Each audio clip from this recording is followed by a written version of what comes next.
You ask Tiger to calculate. This deals with linear inequalities with one unknown. The final result is u greater than -8/3 greater than -22/3. Let's solve it step by step. Swap sides.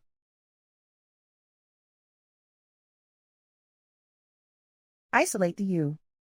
Divide both sides by -3. Whenever you multiply or divide by a negative, reverse the inequality sign.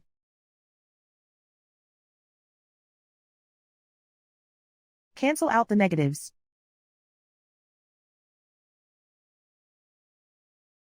Simplify the fraction.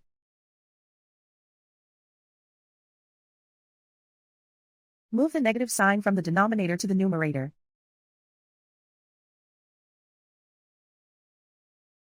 Plot the solution on a coordinate grid.